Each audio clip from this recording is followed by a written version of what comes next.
All right, physics reaction video number 48. This time I did a search for, I think it was, physics 1200. Just made up a number to see what I would get and filter for this week, and I found this. So I'm not 100% sure what sort of class this is, but it's about momentum. I know that, so we'll get started. All right, ladies and gentlemen, I hope you're having a very good Friday. I will have your test grades for you when I see you on Tuesday.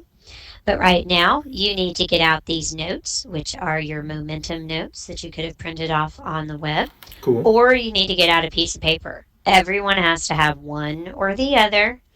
You also need to have on your desk a calculator, and the substitute should be giving you the momentum packet. So make Ah. sure you get all that organized, and we can pause this until you're ready to get started.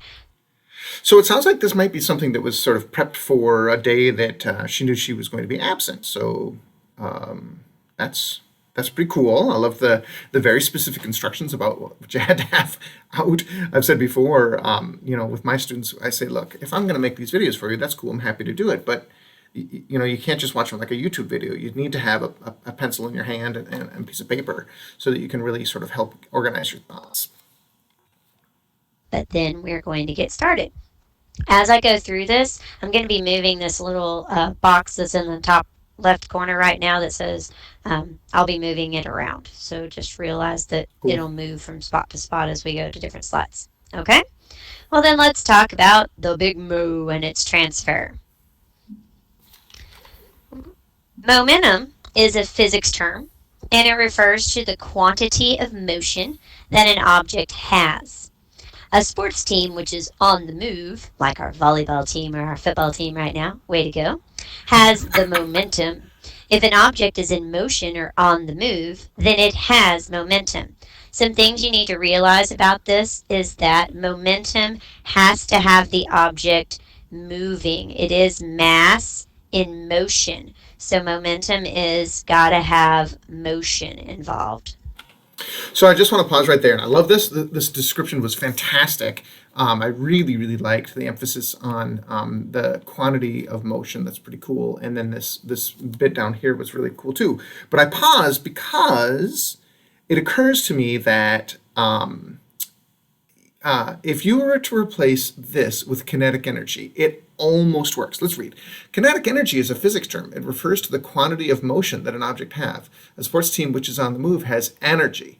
If an object if an object is in motion, then it has kinetic energy. So I've been really struggling with this, right? So I love this definition of momentum. I just think that our definition of kinetic energy is too similar. So I would prefer all of that applying to momentum and using something else for kinetic energy. So I would doubt she's going to get to kinetic energy in this lecture. So we won't be able to see how she does it, but I guess that's my question to you guys. Like, how do we navigate that? All right. So let's talk some more. Let's look at some examples of what momentum is. Which will have a greater momentum? Me throwing a baseball, and I don't throw a baseball real well, at you, or Roger Clemens throwing it at you? Let's think. So a couple of things about the metaphors that she's using, right? So before, when she talked about the football team and the volleyball team, right? So you can tell that this was in the fall. Although I thought I did a filter within the last week. Well, crazy times. Who knows? So and then this example of more sports going on here. Interesting that he's got an Astros jersey on. I guess that's towards the end of his career. I sort of stopped following baseball seriously at about, I don't know, 2005 or something. I don't think of Roger Clemens as being an Astro, but anyways, who cares? So really, this idea of taking something from our students' lives and putting it into our lectures and our examples, I think it is really great.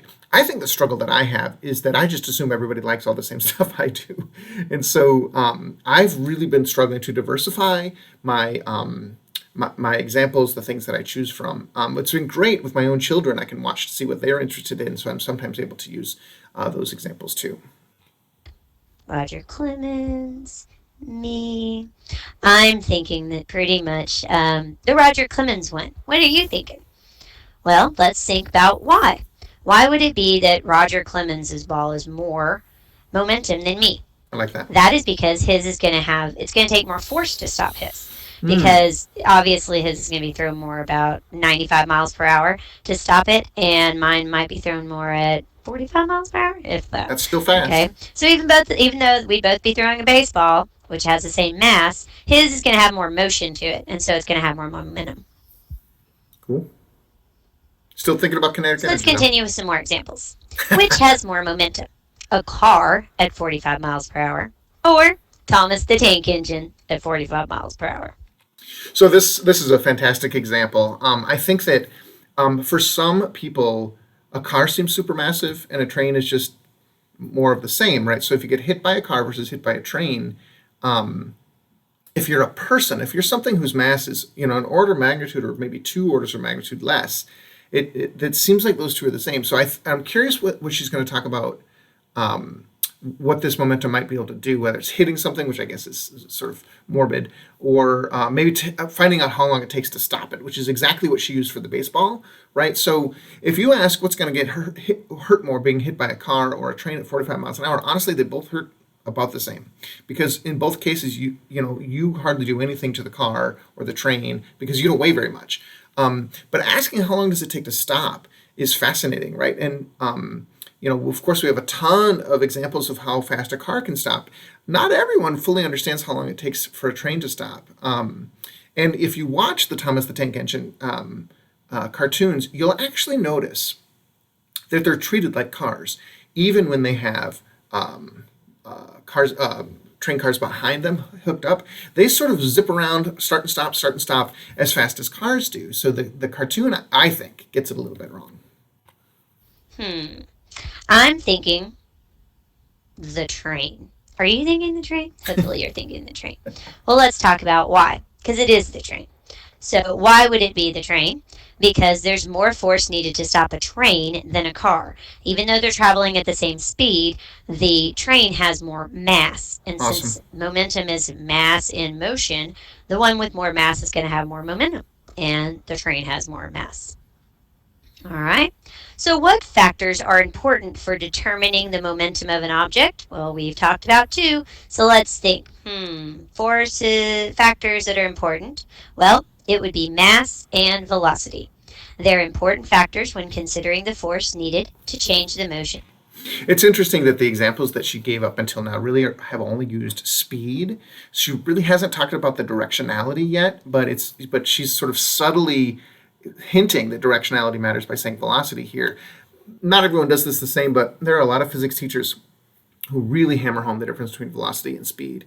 And that, hey, if I ever use the word velocity, it means that there's also some directionality involved. And so this, I think, is a subtle pivot to the directionality of momentum, but definitely she's done a great job of motivating the mass and the speed. Of an object. So, those are the two main parts. This relationship was originally developed by our own Mr. Newton in his second law when we Hmm. talk about force equals mass times acceleration.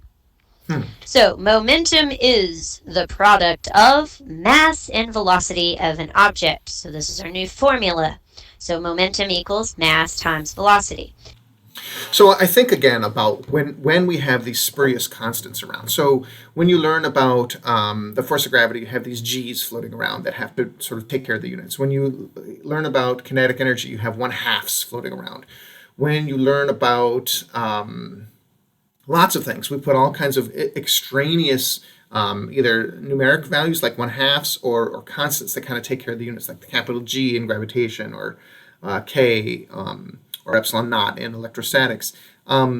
So the fact that momentum doesn't work that way shows you just how fundamental it is. In fact, it is this definition of momentum that leads to the one half in kinetic energy. So if you were to choose, I think energy is more important. I want to teach that first. I would guess that one half, right? If you just say, look, let's do some experiments. Let's look to see, how much damage we can do to something based on its mass and how fast it's going. You might find you might find the mv squared relationship, that m is linear, that velocity is squared, and you might say, okay, well, this seems like an important quantity. Let's call this mv squared a thing. Well, if you do that, then I think that means that you get a 2 here. Or I'm not sure. I'm not sure, actually. I've never actually done that, but you would definitely have to have a number here. So the fact that normally momentum is represented this way shows you how fundamental it is, and I think that's really interesting. I'm just going to back up a little bit. Object. So this is our new formula. So momentum equals mass times velocity. And the way that it looks is they use this funky looking P equals M times V. That's momentum. So let's determine the momentum of a few things. We're going to determine on A, we have a mass of 60 kilograms. And we have this halfback, so he's football player. And he's moving eastward at a velocity of 9 meters per second. So it's fascinating, again, that the directionality is in the 3 examples here, right? So she has yet to really use it. So I'm curious to see how she ends these A, B's, and C's, and whether she talks about the directionality or not. Let's talk about realistic. So this is about, what, 25 miles an hour or something like that. That is really, really fast. I mean, so Usain Bolt is usually more like 22 miles an hour. Usain Bolt's record speed in the 100 meters is about an average of 22 miles an hour. So this is really fast. Because imagine if this was 10, right? If this is 10 meters per second, it will only take you 10 seconds to cover 100 meters, right? So I guess this is a little bit slower than Usain Bolt, but this is still, I think this is still pretty fast. So if a 60 kilogram halfback, that's actually, if you're talking about professional sports, this would be more like 100. So we're not talking about a professional athlete here, but still, maybe with pads and stuff, running that fast, whew, man, that is some serious momentum. 1,000 kilogram car, that seems reasonable. 20 meters per second doesn't seem very fast, but again, this is going to be something between like 50 miles an hour or something like that. So this is going to be scary. A 40 kilogram freshman, so that's interesting, right? Lower than the 60. So this is a ninth grader who doesn't weigh as much, moving southward at only 2 meters per second. That's actually 1,001, 1,002 to get 2 meters in 1 second. 1,001 to get 2 meters. That's actually running along. So all of these, I think, will end up being numbers that won't mean anything to people, but you should recognize that all of them would kind of knock you over if you got hit by them. That means he's going this direction. So we want to know the momentum. So we're going to solve for momentum. Oops. So all we're going to do is we're going to put 60 times 9, which is going to be 540. And the units for this is going to be kilograms meters per second. Now, it's extremely important that you realize that these units don't have a squared on them, and this is not a Newton. So make sure that you do not write a Newton for the units of momentum. It is literally kilograms meters per second. Now, this momentum is eastward. Okay, so it is one of those things that we could talk about directional information because velocity is directional speed. Okay, so remember that. Now, the next one, on B, we have a mass of 1,000 kilograms because we're talking about a car. And it's moving northward, so our velocity is up at 20 meters per second. So I smile just because I want to talk about something that I have found gets me in trouble. I'm not 100% sure students struggle with this, but she just said something that has gotten me in trouble when I'm thinking about things. She said northward, then she drew this arrow, then she said the word up, right? So up, definitely on my screen, probably on your screen as you're watching this, it truly is up. But I have found that I'm sort of making a new commitment as I think about teaching these sorts of things, mechanics. I want to try to limit the words up and down to gravity, right? So that in the direction of the gravitational force, I'll call down, and the opposite of that, I'll call up, because north, for me is that way. It's nice and horizontal, a horizontal direction. So of course, we totally get what she's saying. I'm not actually criticizing her at all. I'm just saying that it caught my ear because I'm really thinking about that it's sort of gotten me in trouble. I remember being in, I don't know, fourth grade or something, and learned that the Nile, the River Nile, flowed to the north, and I just could not wrap my brain around it. How can the Nile flow north? That doesn't make any sense. As an American, you learn about the Mississippi, right? It flows south. Of course, it flows south. Look at the map. And so, what I wonder is, am I making too big of a deal out of this, right? Do my students actually struggle with this? So, love to hear your thoughts. So to find the momentum, we're going to take 1,000, which is our mass, times our velocity of 20, and we would get an answer of 20,000. And this would be kilograms meters per second, and it is upwards. Okay, so it is north. This one was eastern. So if I go back and box them. All right, I think I'm going to stop there. This was really, really great. I really loved the heavy emphasis on what the two major things that have to do with momentum, right? So both mass and velocity. I loved how she sort of snuck in the directionality here and then started using it in her answers. That was really, really cool. I thought the metaphors, so Thomas the Tank Engine and sports were very, very cool.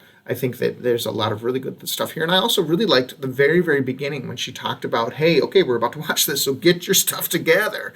Don't just passively sit and absorb this. So really, really great. All right, everybody, I hope you have a great day. And remember, physics teachers are awesome.